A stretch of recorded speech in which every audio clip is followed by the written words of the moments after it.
Don't get me talking. I already knew, Phil, you would be like this. And this podcast is already too much of me talking about myself while the guest is sitting here. Because I'm my favorite topic and subject. So this is about you, but okay, I'll answer one question. What is it? How your husband is doing with the harp. Oh my goodness. Okay. He loves it. It's been a nice outlet for him to relax at the end of the day. So it's never too late to start a musical instrument. Reach out. Dr. Viola Voilà. I'll connect you. But I've been saying with all my guests, I'm like, oh, all my guests lately have been so articulate and softer than mine voice. So I've been trying to match their energy. But then I quickly fall into... You can do a lovely sultry kind of thing. Like, it's a very... Is Dr. Viola Voilà sultry? We'll find out on today's episode. Welcome to Masc4Mascara. I'm your host, Dr. Viola Voilà. I'm joined today by Phil Dardeno, Associate Director for Affinity and Engagement, Alumni Relations at College of the Holy Cross. Also, I'm going to mention, is a local North Shore dad and the first gay man to be on this podcast. Welcome. Thank you so much for having me, Viola. Is there anything else you would add to that list of titles? Pronouns, other identifications, like how your partner is a trombonist? Yes, so I'm a vocalist, if you will. I founded an a cappella group. What's the a cappella group? It's Vinyl Street. Vinyl Street. How long have they been around?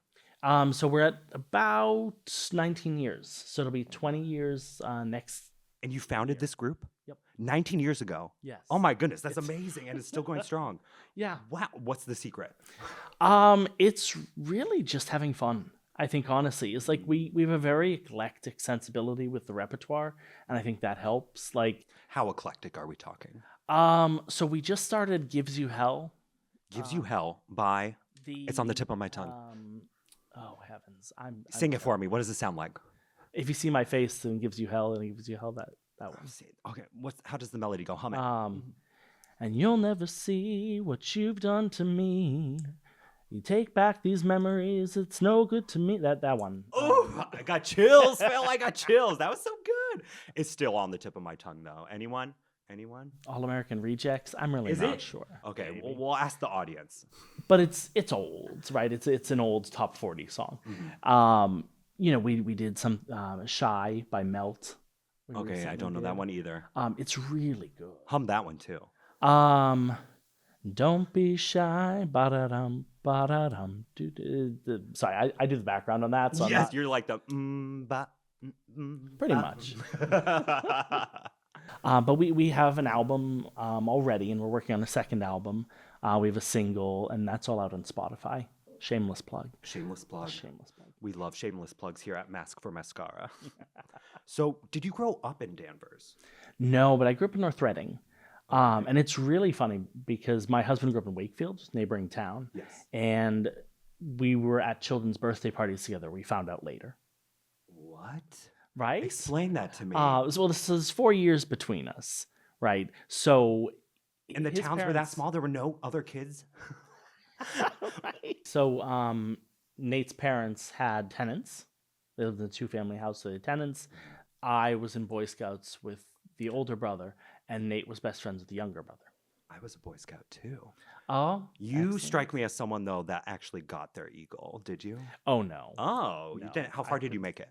To the point where they were like, "You need to do an eagle, or you need to leave." So I was like, "Okay." Oh, I was very similar. Yeah, I made it to. I think it was Star, the one right before Eagle. Right. Yeah. Right. Do you have any fond memories or traumatic events from Boy Scouts? We got lost on a hike once. In the you alone, or was someone with you? You and a friend. Yes, but it wasn't the I'm off with this boy in the woods. Okay, kind of that's where this was was leading. I thought. No, we're just legit lost. How long were you lost for? Probably an hour. Oh, okay. It wasn't bad. It was. How old were you though? I would have been 13. Okay, because a lot of my students that I teach, like our 30-minute lesson feels to them like 20 hours. So I could see how 1 hour could feel like days, but maybe not for a 13-year-old. Right. Well, and pre-cell phones, pre-watches. So there's no timepiece involved. Oh, okay, so time did move slower then. Right. Right. I like that. So growing up on the North Shore, When did you know you were gay? Oh, heavens. Let's get into it. I'd say like third grade, third grade. Okay, so it wasn't at the birthday party that you saw your now husband. No. Okay. At that point, I was like 9 and he was 5, so there really wasn't like I mean, you were both underage, so it's not illegal, right? But honestly, I probably didn't even notice him at that point. Well, yeah, I could barely remember anything from when I was that age, except for traumatic events. So a birthday party, there's no luck. But we ended up meeting when we both lived in Somerville. We were like 3 streets over from each other, so it was nice. What was the time period jump from that birthday party to Somerville? When I was 30, so about 21 years. Oh my goodness. When did you first realize that you had been at a birthday party together when you were younger? It was probably like 3 years later. Okay. We kind of put it together because the story came up about the tenants. And I was like, oh, well, I went to school with the older brother. And we just kind of went from there. I was expecting that you found like a trove of pictures and you were going through them together and you were like, that's me. And you were like, oh, that's me. Yeah, and you're like devouring a cake together. That'd be cute. That would be adorable. Are there no photos from that time? No, nothing for us, right? Because we were just like left at the party, like you said. Okay. So probably like this family might have photos of us, but not us. I'm the kind of person I would reach out to them and be like, I need the photos. Yes. If I had known that Logan and I had taken a photo together, I would have hunted that family down and demanded that photo. It's my property, yeah. That makes sense. So you first knew you were gay around that time. What was the reaction of coming out for you? Oh, well, I didn't come out at that point. Okay, I came out in college at the end of my sophomore year. I was very, very similar to you where I waited until college. Why did you wait? I think it was just really about finding a community, right? Like I was in theater in high school and Which I'm sure there were LGBTQIA plus people in that theater. Some, class. But no one was out, and it was a little bit more like I kind of figured out, that it was a queer person after the fact. Was no one out at your high school? There was one person. No visibly queer people? No, just the one, and he did not do theater, so it wasn't really. How was he treated? Do you remember? It wasn't. It was rough. Yeah, I have a very similar story to that. Even though, what year did you graduate? Well, this was the early 90s, right? Okay, so because I graduated in 1998. Interesting. And I graduated in 2011 in Arizona, but very similar story. Yeah, it's hard. It was a point I think when I always knew I was different. I wanted to not be different. How did you know you were different? I just could feel it. It felt there. I also Did you wear all purple back then? I had a lot of colors. Okay, yes. because your purple, within my friend group, we had purple pants Tuesday, and no one knew I was gay. We would all, as a troop, I was the only male that would wear the tightest skinny jeans, purple skinny jeans that I got from Tilly's, which was the only place you could really find skinny jeans back then. And it was purple, and it was basically the shade of purple of your sweater cardigan. Oh, it's wonderful. So it just jogged that memory with me. So I was like, maybe Phil was part of the Purple Pants Club too. No, but I did a lot of like color blocking. I had like very long like 90s style t-shirts, like mid-thigh length t-shirts. And I was a skinny like little Skater thing. Boy? Right, but they were all like solid colors. So like your wig was that in the t-shirt. That's so you always were into this like monochrome fantasy. Yeah. Yeah, I love that. Do you still do that in your wardrobe today? I do some patterns. Yeah. I like patterns. I love a color on a color on a color monochrome fantasy. That would be a good drag name, I feel. Monochrome fantasy? Yeah. Oh, yes. It'll be your drag name. Oh. Monochrome fantasy voila. You're part of the house now, Phil. But then I'm like, have you ever done drag? A terrible drag. Okay. Terrible. So we'll just erase that from your mind in monochrome. What was the name of your drag name again? Monochrome fantasy. Voila. Voila. Part of the house. I actually was all in purple in that drag incident in college. So. Oh my goodness, Phil. We're going to make this happen because I've yet to meet someone. Honestly, so when you had called me asking for violin lessons for your partner, Nate, I knew that you were someone that I wanted to get to know because so incredibly warm. Trust me, most people, when they talk on the phone, you could tell that they don't want to be on it for very long. But you, like, immediately I got this sense of warmth over the phone, and I was like, this person, if they have any relation to you, I will want to teach. And Nate also like an exceptional human being. So yes. Thank you. Oh, that means And the being in world to person me. now, I'm like, oh my goodness, yes. I need more of Phil in my life. And you're an educator as well. Yep. And you're part of the administration of the College of the Holy Cross. Right. So my role is alumni facing. Mm. I'm no longer student facing. The rest of my career, I've been in higher ed since 2002. Oh. And so I've always done access work. We did financial aid. I've done retention work, advocacy, coaching, mentoring, and counseling, and crisis management. Mm. What drew you to higher ed to begin with? It's an interesting thing. I loved my college experience so much, and I have always been a lifetime learner. Are you one of those, I love school? That's why I got my doctorate. I was like, I never do not want to not be in school. I love school. Yeah. Well, Holy Cross has this phenomenal program, which is actually going on tomorrow. Two of my colleagues are running, and it's Return to the Classroom. And they get 9 faculty members, and alumni just come back and they go to 1-hour classes for like the day, and it's fantastic. What else drew you to going into education?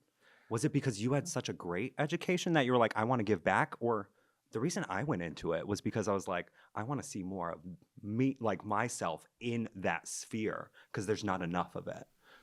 I think there's a little bit of both, realistically. I really value education, and I think being able to give people the opportunity for it was really important. Access for everyone. I'm in. Right. And financial aid, surprisingly, I'm not a numbers person, really gave that avenue. You know, it's funny because I really resisted the financial aid job to start with, because I was like, oh, math all day. It's really just addition and subtraction. And they have calculators. Exactly. You're not doing it in your head, are you? Yeah. No. I got an adding machine. So adding machine? A calculator? Well, so an adding machine is actually reverse from a calculator.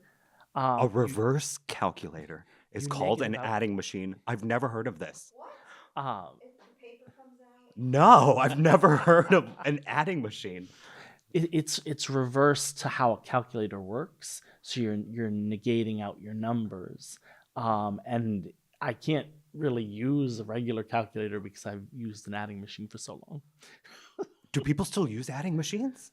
In like an office space where you're just running numbers all day, and it's really nice to have the ticker tape because you can then give it to someone and be like, okay, here's all the charges, here's all the credits.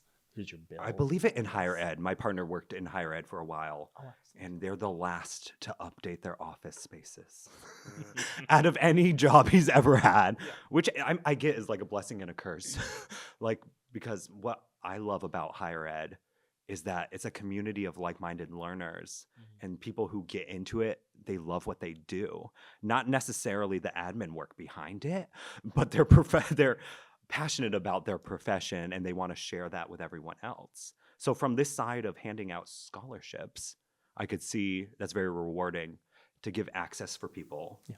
So now you said instead of a student-facing administration, now you're, how did you describe it? Alumni facing. Alumni. Ooh, okay. I get those alumni letters in the mail every month and those phone calls. And I think there was one person who got me to stay on the phone more than 2 minutes. And Phil, Dardeno, you would be another one. Thank you. Yes, because so now, okay, this is all making sense to me why you were so magical on the phone. Are you spending a lot of time talking to alumni on the phone? Not on the phone, actually. They need to put you on the phone. You would be raking in the money. Thank you. Well, the most exciting part about my role is really that I'm not in fundraising. Where I'm in the alumni engagement component is about programming and benefit to alumni, right? So I'm really trying to think like, we have the Holy Cross network, and everyone talks about that's the strength of the school, right? You go to Holy Cross. If you run into a Holy Cross person in the parking lot, they're going to stop you. They're going to talk to you. They see any sort of Holy Cross swag on you. No one loves a Holy Cross person more than another one, right? So I do the happy alumni piece, and another part of my division is advancement, and so they do the asks, right? Mhm. But the whole focus of my job and what's nice about it is I'm really looking to provide benefit.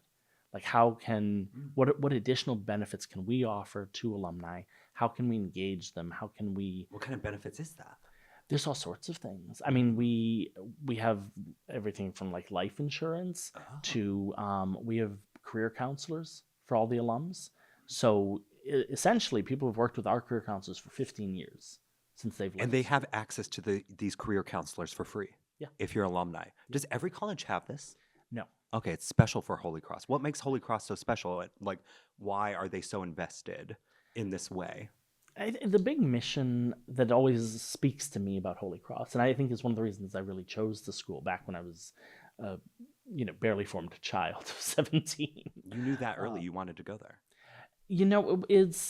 I think when I was applying, I applied there and I applied to Brandeis and then a few other schools. And my decision ended up being between Brandeis because both of them had a strong tradition, but also had a really good mission to it. And what did you study for your bachelor's? So my degree is in English. Okay. I have a creative writing concentration, and I did they didn't offer this at the time, but I did a gender studies concentration.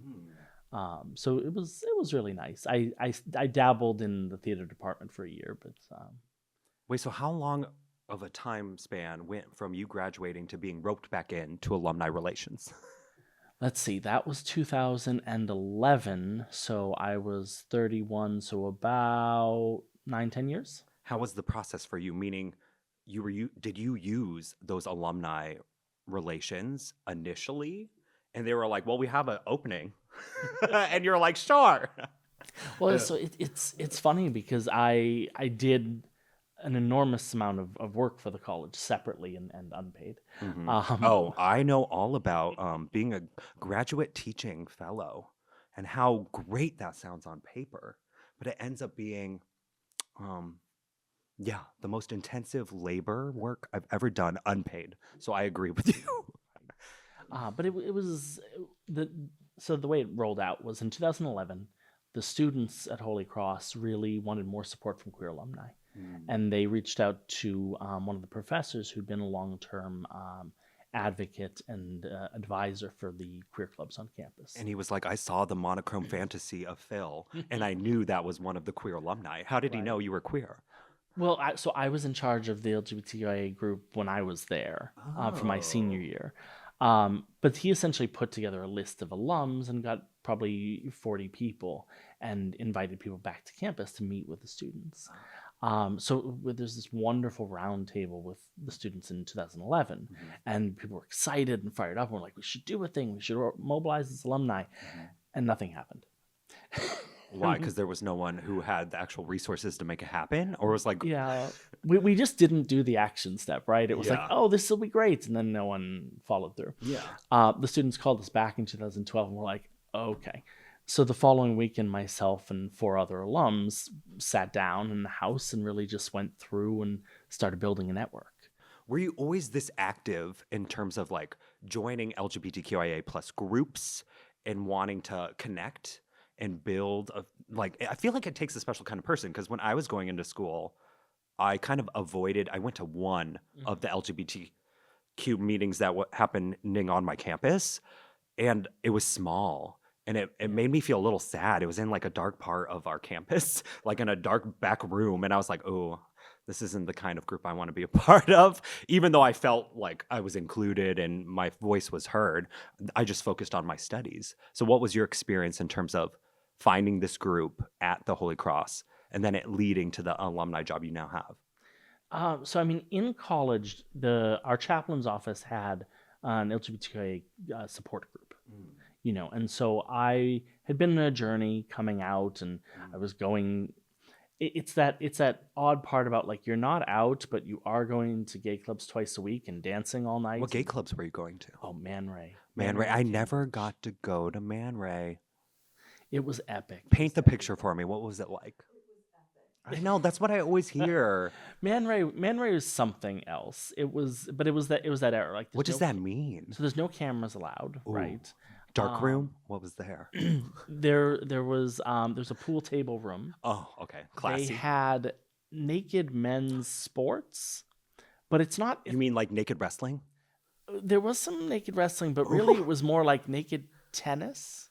Naked tennis in a club? Naked volleyball. Like Wii tennis? Like what kind of tennis? It was strange. They'd be in like trainers and high white socks, and then like nothing else, and they're playing volleyball, and it was. Oh, that sounds hot. Yeah.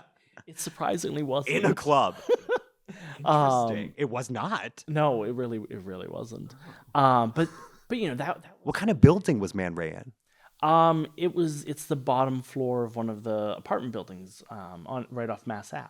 Okay. What is it now? Do you know? I believe it's over. I think it's just kind of luxury apartment condo. Of course it is. Yeah. Okay, so you were going to Man Ray Right, twice a week. twice a week, and you were like, I need more like actual interaction and human connection. Right. So I Not just naked tennis. exactly. So at the end of my sophomore year, I had a coming out party of 1 week where I literally sat down with every person I knew and came out to them one by one by one. What made you decide that was the moment? I think I was. You know what it was? It was the Millennium March. The Millennia March. So I was crossing campus, and this boy I had a crush with ran into me and said, "We're going to Washington D.C. You should come." And I was like, "Okay," because it's the weekend's coming, and I had nothing to do. So I threw a bag together and I went. And he was gay? Yes. Oh. And I really didn't understand. So there were probably 12 queers going down in this From van. College of the Holy Cross. From Holy Okay. Cross that time. And it was such a moving experience. Just thousands of queer people there. Speeches, parade. Yep. Ellen spoke. Ellen? This is early 2000s. Okay, so you still have fond memories of Ellen. Okay, yes. I mean, this was big at that point. And it was just amazing. It Yeah, was I mean, really, she was one of the few like queer, visibly queer people in media. So it makes sense. It was a big deal. Yeah. It was deeply moving, right? And you're there, and it's just everyone is gay. Everyone around you. And you were surrounded. Right, and it's A not sea an of gay. experience I've had outside of like a club or a queer space. Yeah, in a dark, hidden space. So to be out in the open. Right. Yeah, I've experienced those. Yeah, and it is magical. It really was. And so I felt ready. I came out to everyone in a very short time frame because I didn't want anyone to like hear from someone else. You didn't just put it on Facebook like I did? Oh, well, there wasn't Facebook then. Oh, okay. Okay. I'm jumping storyline to I know. I'm your alumni relation job. Yeah. I border on being an elder queer, I think, at this point. So you wrote a letter Right. to your mother and sent it off. By pigeon. Yes. Who was the first person you came out to? Oh, a dear friend who I'm still. It wasn't see that friend you went regularly. to the festival you had a crush on. No, well, they all knew because I was going to the clubs, we were doing things. So it was an odd. I was out with the queer community, Oh, but I see. not I see out what you're saying. Yes. with the rest of Yeah, my the greater world. So it was interesting. So the first person you came out to was a straight person. Yes. Oh, how was that? How'd they take it? Very well. I got a lot of like finally. Finally, exactly. And I came out to my roommate who was straight and very similar story. They were like, finally, I've been waiting. But it was nice, right? Because it's affirming in the sense that like I chose wisely. I chose the correct circle. And you did it on your terms when you felt ready. Very similar story to me. And you felt supported by your family and friends? Yeah, it was. There were a couple people who was not the reaction I expected. Yeah, but it always not, is. Not many. You know, and my siblings are all younger than me. They had. Wait, how many siblings do you have? I have 3. 3, okay. And they're all younger? Yes. Oh, wow.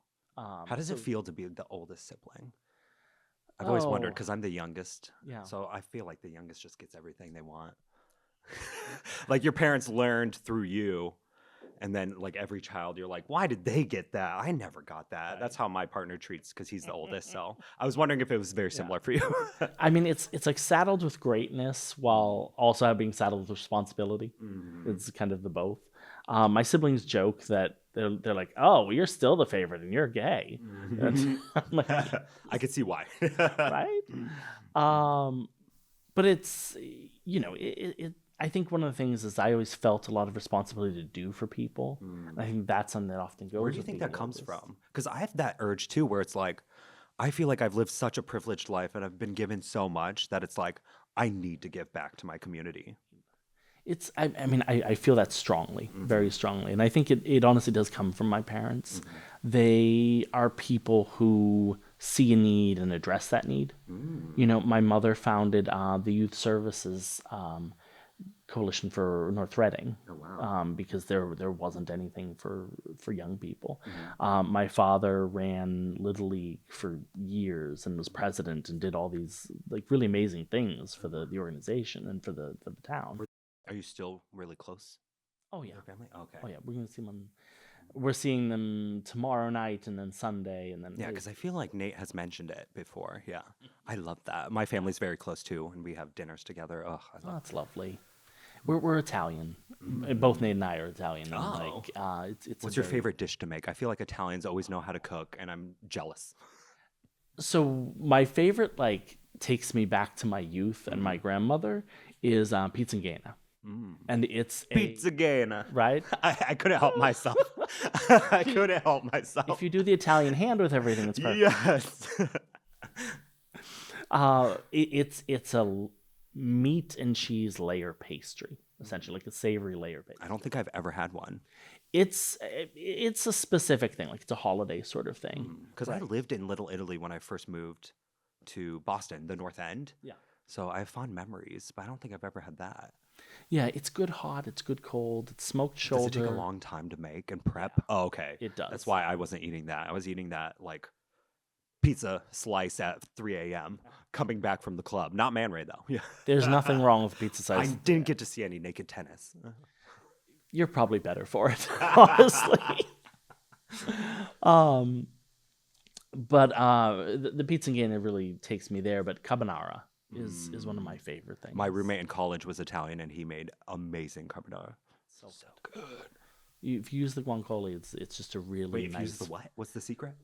You don't want to use bacon, right? Bacon is too thin and too fatty in the wrong way. But if you use the guanciale, it's the pork fat that you use for it.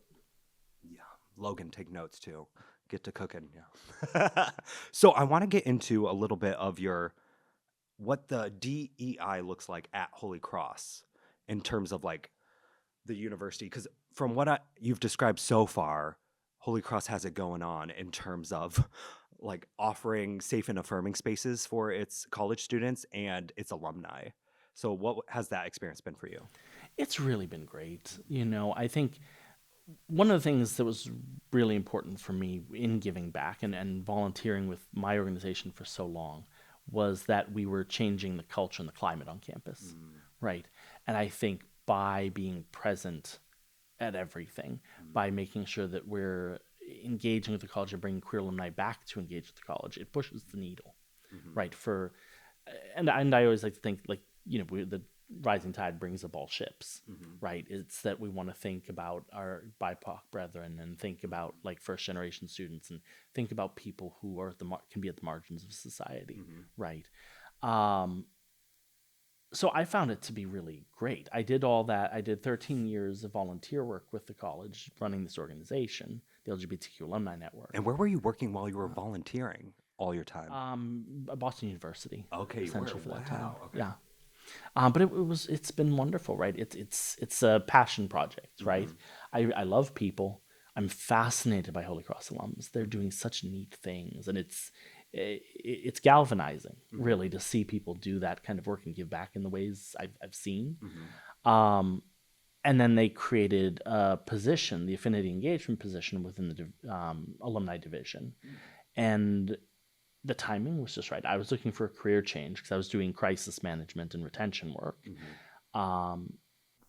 The industry, the alumni industry, if you will, is moving towards like affinity spaces, saying like we don't necessarily just connect by our class years, right? It's about what we're invested in. So my work is really about people's interests, their experiences, and their identities. So that's a newer movement, these affinity spaces you're describing. How much do you go to events that you get to communicate and build upon programming in terms of alumni relations and other colleges in the area? Oh, to other schools? Yeah. Not a ton. Okay, so it's really very Holy Cross centric is what I am interesting. doing. Because I've been wondering, like, if someone went to college and they're hoping to get more out of their alumni, what would you recommend they do? I think invest yourself into it. Okay. Right? Is like presence is a big thing. Schools are looking for alumni who engage, right? And alumni who engage have an opportunity to do more. Yeah. Engage with the school itself, the institution that they graduated from. Interesting. And that can be a range of things. That can be speaking to students, participating in like admissions interviews, things like that. Even the representation of being, I'm a queer person in the world who graduated from this school, and you're showing that to freshmen, sets an expectation, and sets a worldview of the school that includes us. I would love to speak at my schools that I've been to, but I feel like whenever I get messaging from the colleges and universities I went to, it's can you donate? And can you recommend someone who's graduated that is doing things in their life? Like, I feel like that's like two of the big messages I've gotten from where I've graduated. So if someone were to reach out, alumni relations from those schools I've gone to, asking just like, hey, like, what have you been up to? But it's not that kind of conversation that what it appears that they're trying to have with me. Yeah. And I think it's finding events. Colleges generally will have events, and finding those opportunities to get yourself on the events list. Because there is that perception in Holy Cross, right? Alums will say like, oh, it's just always asking for money. And I'm like, there are millions of things. Like looking at the emails we send versus the other part of our division, fundraising is a much smaller set of emails that's going out. Really a lot of it is opportunities, things again about the benefits, things about bringing people back to campus. What's neat for me is I get to bring alumni to these cool opportunities. One of our alums is doing work. He has a Instagram account redefining Black masculinity and having conversations about what structures of masculinity serve us and don't serve us. Right? We are called Masc4Mascara, so questioning those those gender norms. So it's a really good account to follow on Instagram because he does video engagement with people, and it's focused on BIPOC men, and brought him back to campus last night, and he met with 14 students and really just got the opportunity to have these conversations with students and think about, what does it mean to us to be masculine, or what about masculinity is positive and what it's negative? What do we need to keep and what do we need to dispense with? How do you get people engaged on the college campus? Because what I'm finding, like high schools, it's so insular and they're not allowed to talk about a lot of the issues, because if they hear another parent, they're like, I didn't sign up my child to hear from a drag queen in my high school. But I guess in a college atmosphere, you're an adult, so you don't have those. Yeah. I think probably if you're thinking about like, if we want to be able to reach people in high school, things like NAGLY, BAGLY, and reaching out to volunteer with those organizations is great. Because, I've been really trying to invest my time here in the community of Ipswich and the high schools, but it would be great to surround and go even further into college campuses where maybe there's not the same amount of pushback I've been seeing locally in libraries and our public school system of like having a professional like me come in and just let the students know that they're not alone. Right. And so I could see like maybe the college work I feel like the work I've been doing for the community has been allowing me into these spaces, but maybe even more so having higher ed on my resume in that way would help. The Speak Out organization, you familiar with them? Speak Out is great. They do speaking engagements and bring in queer people. They look at trans representation. They look at bisexual representation. Where are they speaking? All over. Okay. But not just college campuses? Or right. They're kind of like they're Speak Out Boston, right? And you would connect with that organization. Thank you. do great work. Oh, of This course. podcast is just for me getting work. No, but honestly, to reach people and to gain access. Because I've learned if I didn't have a doctorate, if I wasn't a professional working musician, I don't even think I would have access to some of these public school spaces. So I think it's important. Right. Well, and that's the nice thing. This is kind of my business, right? Is knowing what resources there are and being able to connect people with them, and utilize them to do good programming is a big thing. We recently did an event with Angela Giampolo from Philadelphia. Is Your Gay Lawyer on Instagram, and she's amazing. Is that the name of it? Yeah, Is Your her Gay handle is Your Gay Lawyer. At Your Gay Lawyer. I love that. Yeah. She specializes just in LGBTQIA law.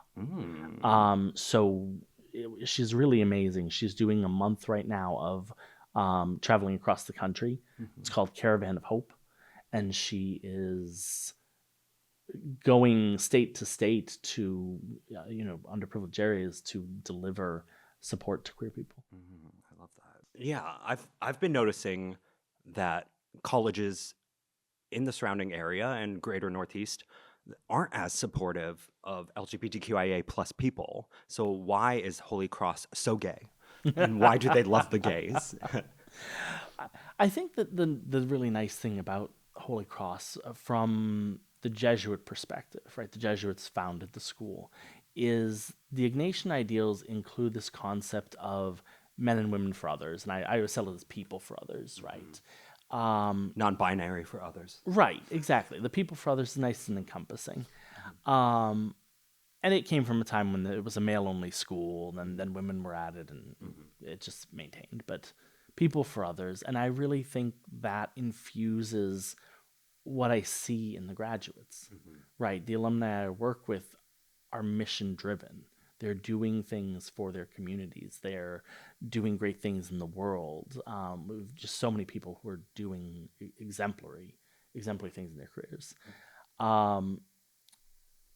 With that, one of the things the president is always really good about in both his speaking, but also in his messaging to faculty and staff, is the Jesuit idea of cura personalis, care of the whole person, and that we can't ignore a portion of someone. Like we can't say, oh, this queer person, we're not talking about that. There's no hate the sin, love the sinner piece, right?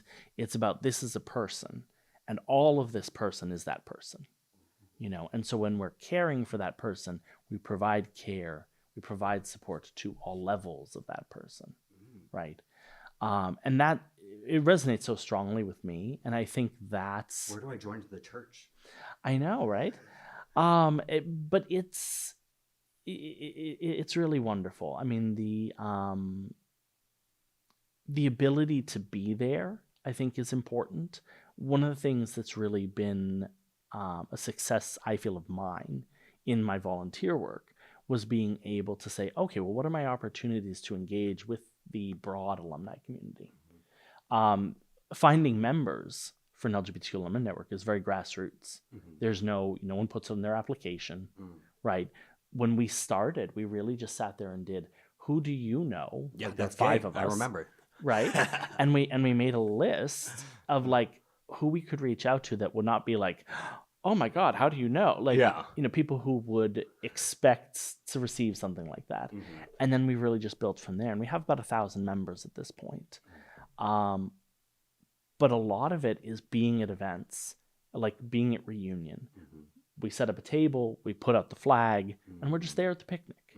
And people come up to you, and we have alums, in their 70s, 80s, who talk about their trans children to us. We have people with their small children come, and they get stickers and things.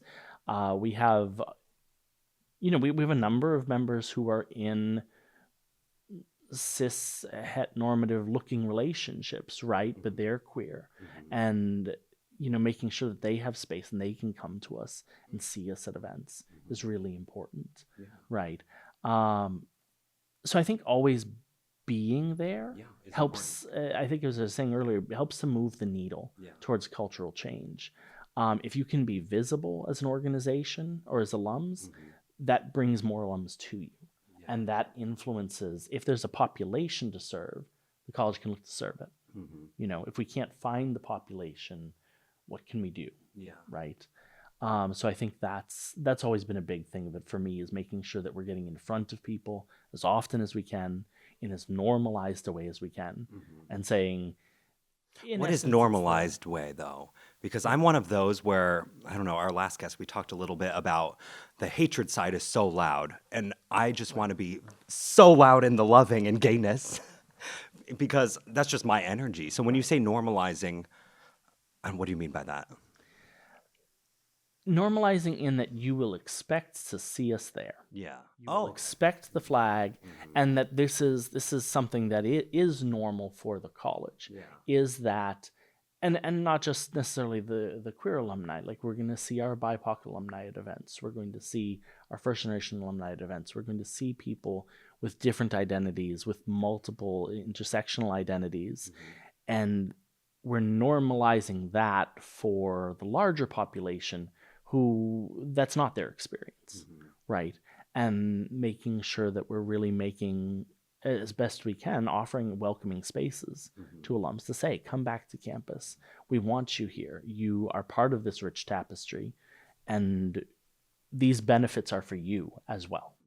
Well, you're inspiring me, because that has been one of my missions going into 2026, is just showing up and being present as often as possible in the community, because through that, my community has grown, and I've had people come forward and be like, yes, we see ourselves and we are represented. So I just thank you for doing what you do and inspiring me and giving me all these resources for hopefully connecting and growing the community here in the North Shore. To kind of change the conversation more to, I would love to talk about, if you're comfortable, what it's like being in a gay male relationship and having kids in the North Shore. It's something. Because I think right? you're one of the few that I know, or maybe the only one that I know that has young kids. I have some gay friends in like the Gloucester area who have older children who are like adults now. Yeah. But yeah, what is it like now having young children? Because how old are your kids? 8 and 3. 8 and 3, yeah. So do you mind talking about that experience? No, certainly. Like, how out are you in the community in terms of like being a gay dad? Has it come up at all at the PTA meeting or the like the groups and sporting events that happen? Yeah. We're very out.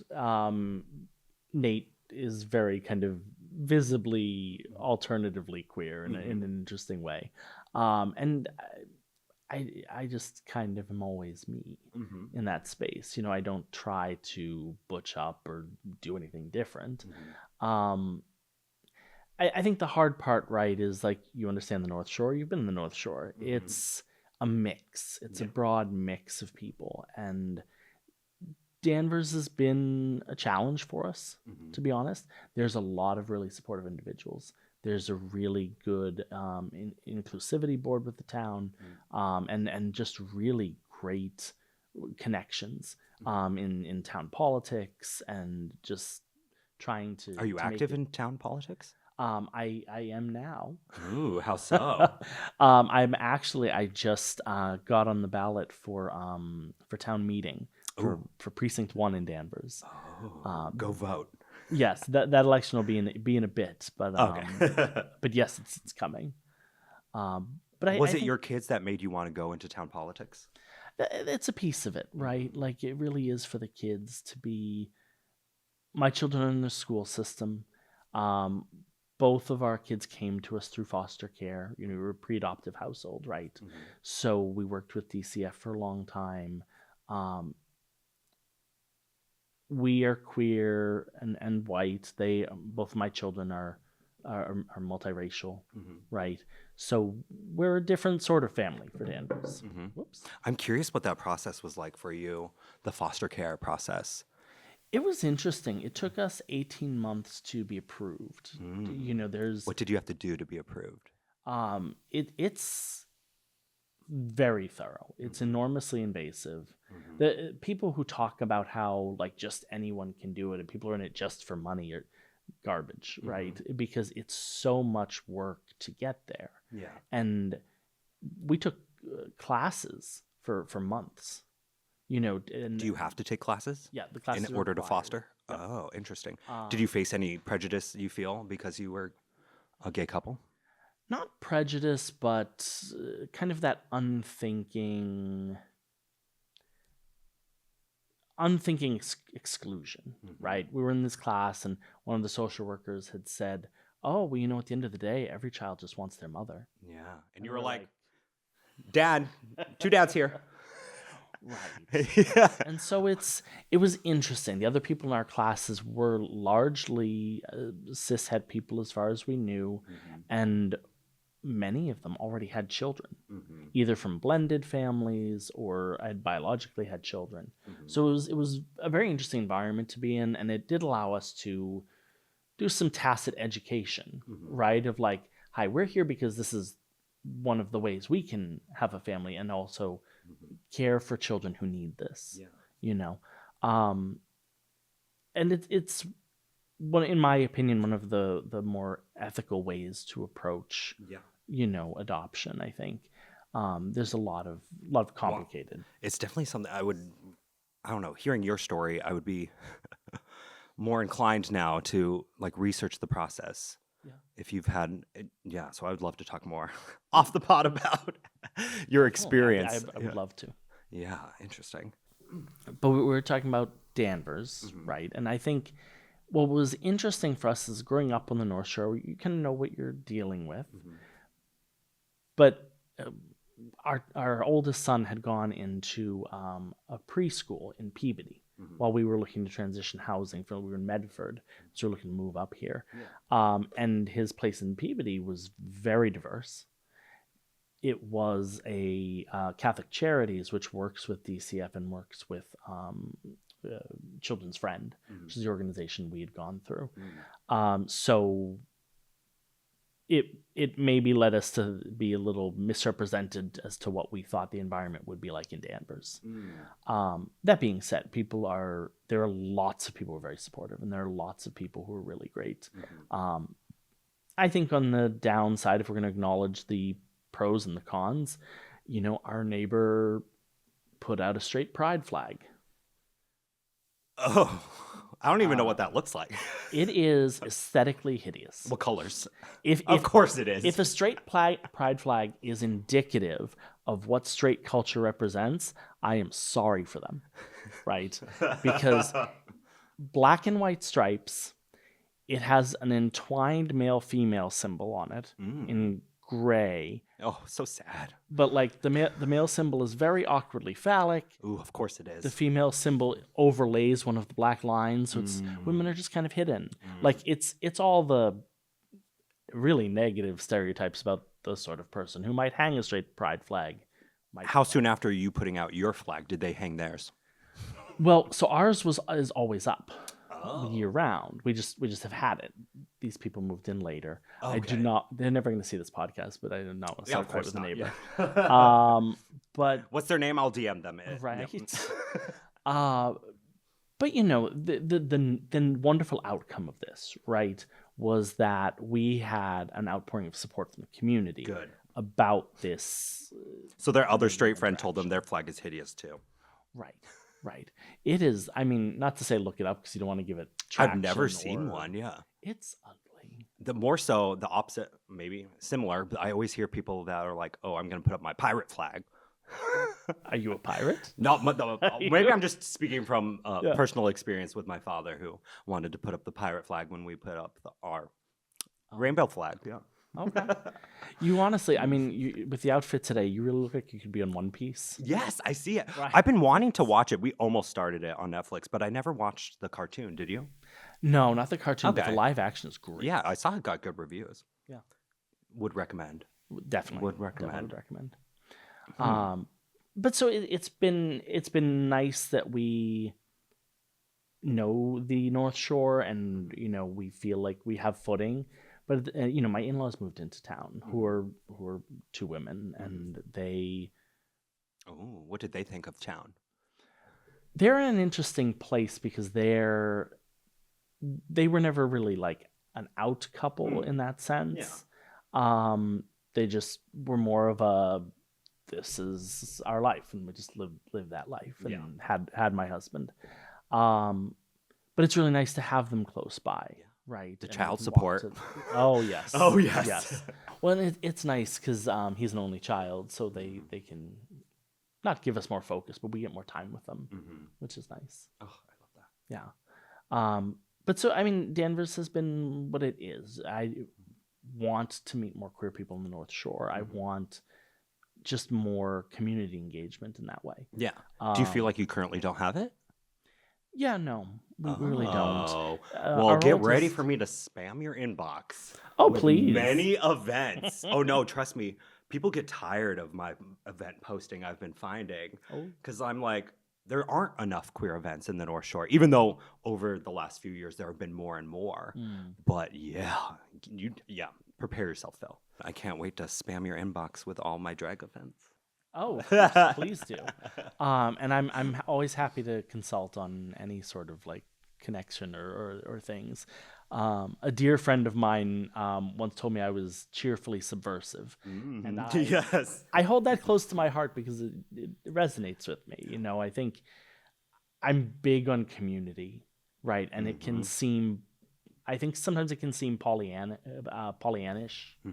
to people. Pollyannish. Who's she? Pollyanna-ish. Oh, Is that, Pollyanna-ish. like, you know when you say like Is that another drag Pollyanna, name? it's- Pollyanna-ish. Too young. Yeah. Well, so like when you call someone a Pollyanna, it's kind of like, oh, you're just sunny and ditzy and naive and not. I'm surprised I've never been called that before. I've nenever met a Pollyanna's drag queen. So Yeah, it's- really? Yeah. right.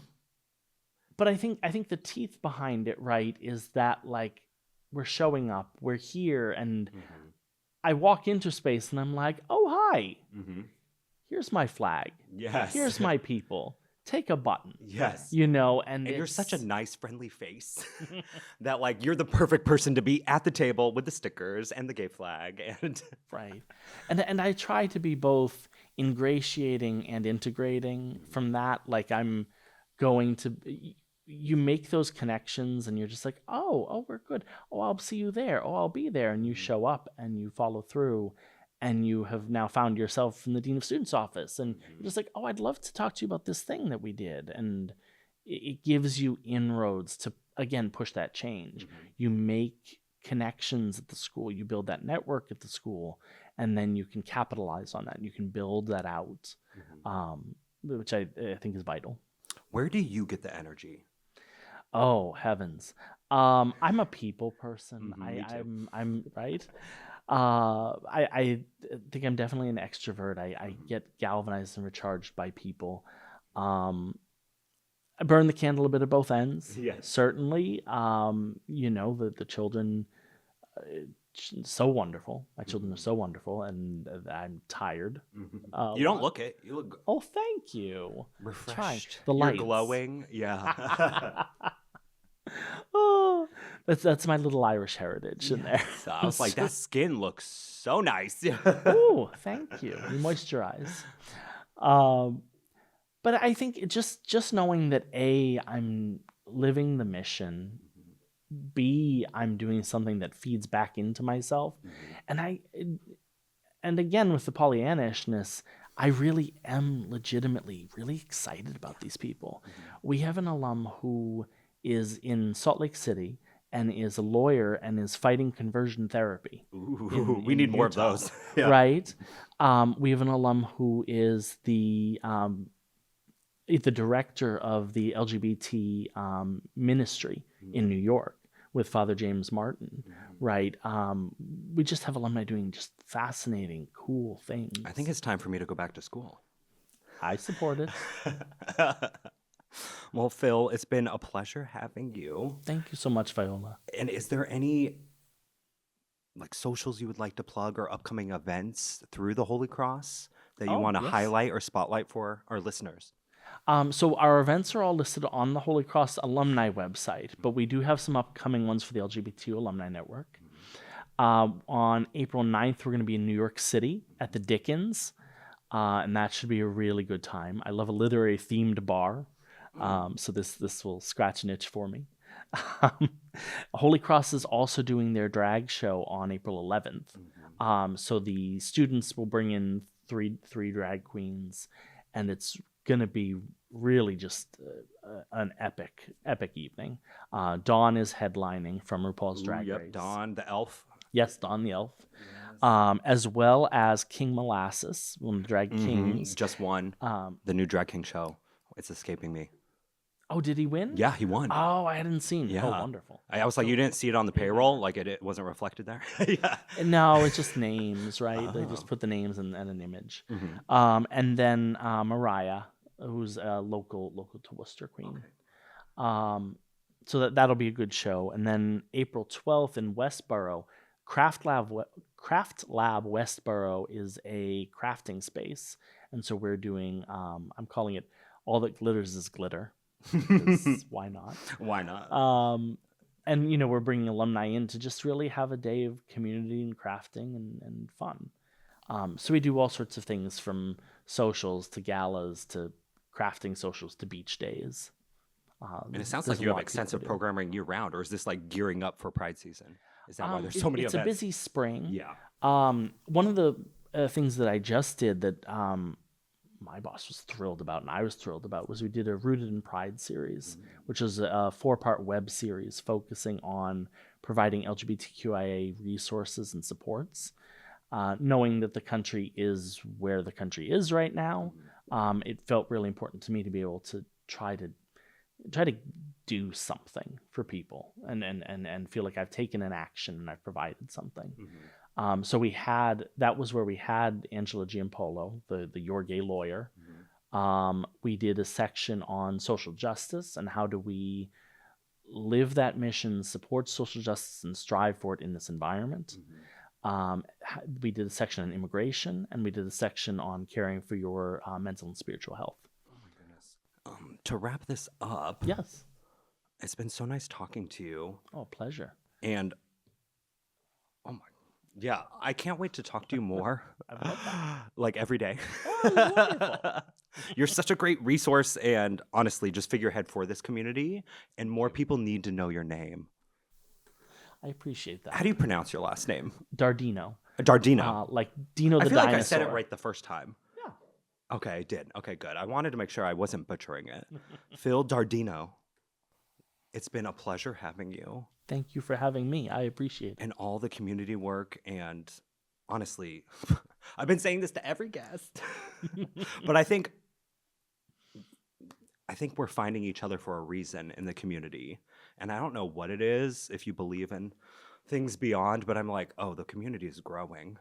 Right. The direction this community is going, it's building. Well, it's really nice that you have a hand in that. Honestly, I'm kind of feeling like you should probably bring your guests together.